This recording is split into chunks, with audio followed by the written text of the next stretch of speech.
नमस्ते। आप सभी से अनुरोध है कि कृपया हमारी चैनल को सब्सक्राइब करें, वीडियो को लाइक करें और जिन्होंने सब्सक्राइब कर रखा है वीडियो को वो अवश्य बेल आइकॉन को दबा दें, क्योंकि कई लोग हमसे ये कंप्लेंट करते रहते हैं कि उनको नोटिफ़िकेशन नहीं मिल रहे हैं, लेकिन नोटिफ़िकेशन मिलेंगे तो तब जब आप बेल आइकॉन दबाएँगे। तो वो कार्य आप अवश्य कर लें आरंभ करने से पूर्व। आज मोदी जी नागपुर में हैं। मोदी जी नागपुर में आज राष्ट्रीय स्वयंसेवक संघ के मुख्यालय भी गए। वहाँ उनकी मोहन भागवत जी से और अन्य शीर्ष पदाधिकारियों से मीटिंग भी हुई है। अब मीटिंग में क्या हुआ इसकी तो कोई भी बात नहीं जानता, लेकिन अनुमान तो लोग लगा रहे हैं। और यह असामान्य घटना है। वैसे तो वो स्मृति मंदिर में भी गए और जो सरसंघ चालक पहले सरसंघ चालक राष्ट्रीय स्वयंसेवक संघ के अधिष्ठाता केशव बलिराम हेडगेवार जी, उनके समाधि का उन्होंने दर्शन भी किया। लेकिन जैसा मैंने कहा कि इस घटना असामान्य है, अत्यंत असामान्य है। असामान्य इसलिए है कि मोदी जी को सत्ता में आए हुए 11 वर्ष हो गए। 11 वर्ष में वे एक बार भी नागपुर नहीं गए और यद्यपि कार्यक्रमों में उनकी भेंट होती रही है वर्तमान सरसंघ चालक मोहन भागवत जी से, लेकिन ऐसा कोई भी उन्होंने कदम नहीं उठाया जिसमें ऐसा लगे कि साहब कि वो किसी भी तरह से आरएसएस के अनुशासन के अधीन आते हैं। और वैसे यदि आप आरएसएस से पूछेंगे तो वो भी यही कहेंगे कि नहीं, नहीं, ये तो सारी स्वतंत्र संस्थाएँ हैं और हम तो इनकी मदद करते हैं, यदि वो माँगते हैं, यदि वो कहते हैं कि साहब हमको आपका प्रचारक चाहिए, तो हम हमारे पास यदि होता है तो हम दे देते हैं। इस तरह की ये जिसको हम आप कह सकते हैं कि ये बचा-बचा के जो चला जाता है, ये डिप्लोमैटिक लैंग्वेज है, इसमें ये कहा जाता है। वैसे किसी को सबको पता है कि आरएसएस और भारतीय जनता पार्टी की जो नाल है, वो जुड़ी हुई है।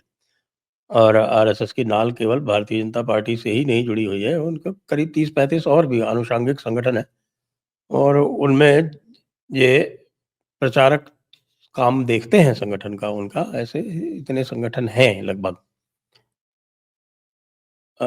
कम ज़्यादा होता रहता है।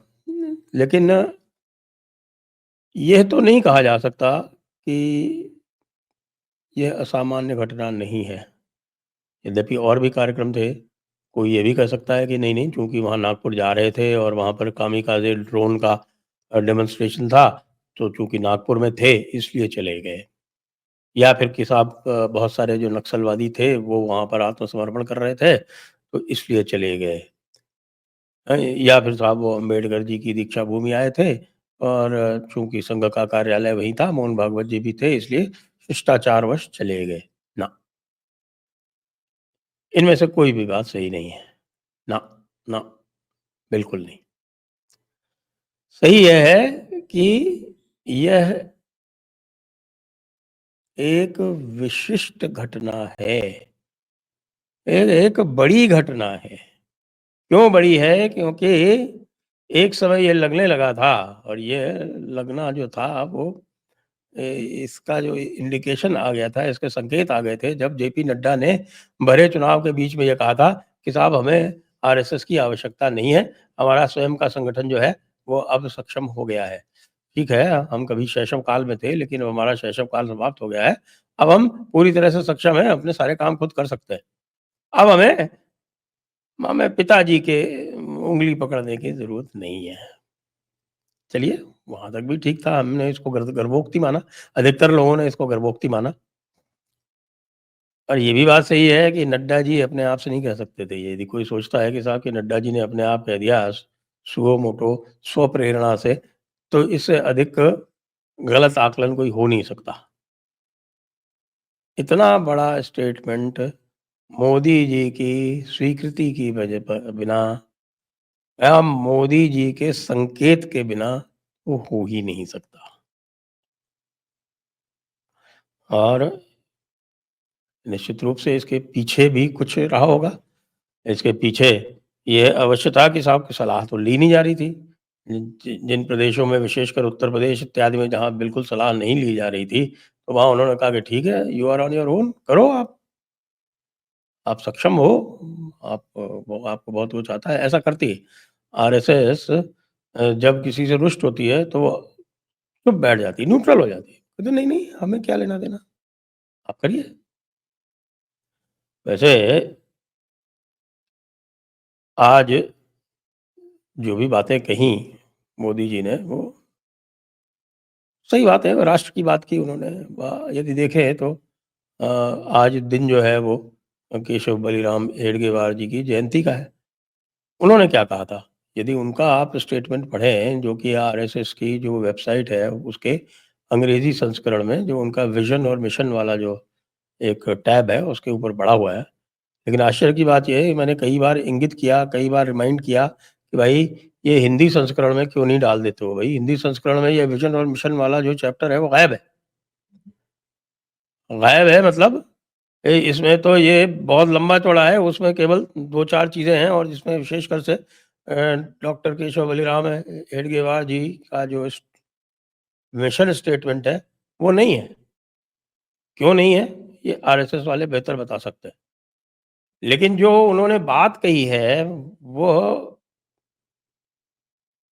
बिल्कुल आज भी लागू है और ना केवल लागू है, आज कई अर्थों में जो हिंदुओं का एक प्रकार से पुनर्जागरण हो रहा है, उसमें वो परिलक्षित हो रही है। जो उनका मिशन था, वो दिख रहा है कि वो उसी दिशा में अब जा रहा है। अब चूँकि ये अंग्रेज़ी में लिखा हुआ है, इसको मैं पढ़ के और थोड़ा अनुवाद कर देता हूँ। तो ये कहते हैं कि the Hindu culture is the life breath of Hindustan. कह रहे हैं जो हिंदू संस्कृति है, यही भारत की प्राण है। जी हाँ। हिंदू संस्कृति ही भारत का प्राण है।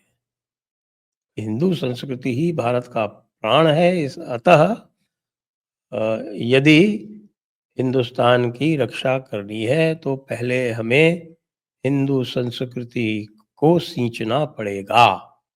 हिंदू संस्कृति का पोषण करना पड़ेगा। जो क्या है, we should first nourish the Hindu culture. If the Hindu culture perishes in Hindustan itself, यदि हिंदू संस्कृति हिंदुस्तान में ही समाप्त हो जाती है, and if the Hindu society ceases to exist, और यदि हिंदू समाज का अस्तित्व समाप्त हो जाता है, it will be hardly appropriate to refer to the mere geographical entity that remains at Hindustan. तो फिर ये जो एक ये भौगोलिक रूप है, उसको केवल हिंदुस्तान कह देना यह उचित नहीं होगा। ये अ, ये कहा है और उसके बाद ये भी कहा है कि साहब की संघे शक्ति है कलियुगे, तो संघ से ही शक्ति आती है, तो ये संगठन हमारा दायित्व है। ये बात केशव बलिराम हेडगेवार जी ने उस समय कही थी और आज हम देख रहे हैं कि ये बात सही है। हालाँकि कई बार जो है वो आरएसएस की तरफ से ही थोड़ा कन्फ्यूज़न आ जाता है, जब वो अपनी वो समादर समिति वाले जो सप्त अष्ट सिद्धांत हैं, उनकी बात करने लगते हैं और ये कहने लगते हैं कि साहब के सभी लोग जो है यहाँ पर वो हिंदू हैं। तब ऐसा लगता है कि जो वो ज्योग्राफिकल एंटिटी वाली बात कही थी हेडगेवार जी ने, वो ठीक उसके विपरीत जा रहे हैं। लेकिन जो एक्सपेरिमेंट्स हुए हैं, जो प्रयोग हुए हैं, जो हमने देखे हैं, जो एम्पिरिकल एविडेंस है, विशेषकर उत्तर प्रदेश में योगी आदित्यनाथ की, उससे स्पष्ट दिख रहा है कि भई, ये जो हिंदू संस्कृति जो है, जो प्राण है भारत का, ये प्राण अब आप जानते हैं कि हमारे शरीर में प्राण जो है, वो हनुमान जी का रूप होता है। हनुमान जी जो हैं, वो प्राण के द्योतक हैं।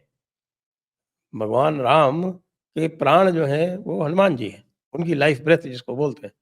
तो इसी प्रकार जो प्राण इस समय आप देख रहे हैं हिंदू संस्कृति में जो प्राणों का संचार हो रहा है, वो वहाँ योगी आदित्यनाथ के जो प्रयोग हो रहे हैं उससे हो रहा है और संस्कृति उत्तरोत्तर आगे बढ़ रही है। अपनी जो कमज़ोरियाँ हैं विशेषकर से जो एक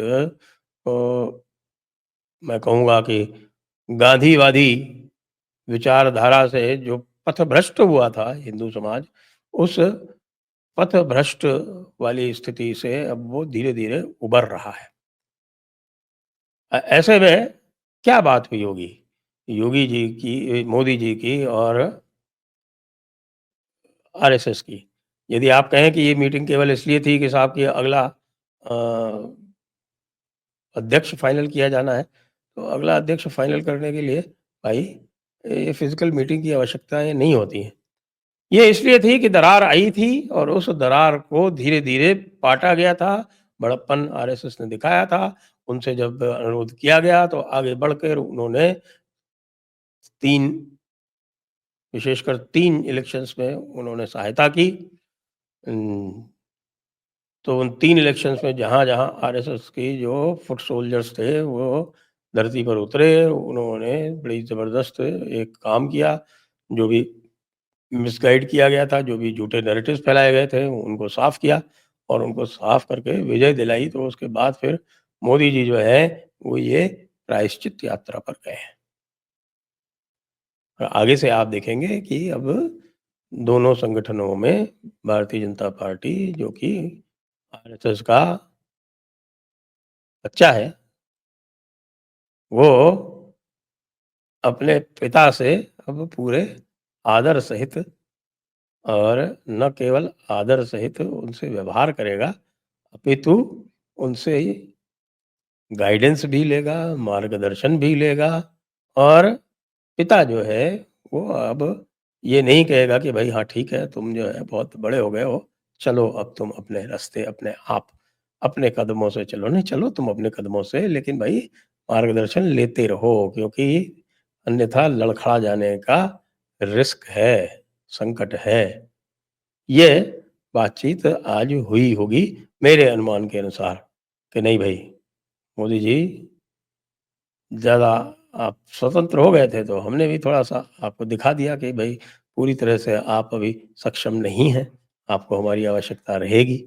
मोदी जी ने कहा होगा कि नहीं, नहीं हमसे गलती हो गई, नड्डा जी से गलती हो गई, हम उसके लिए क्षमा प्रार्थी हैं।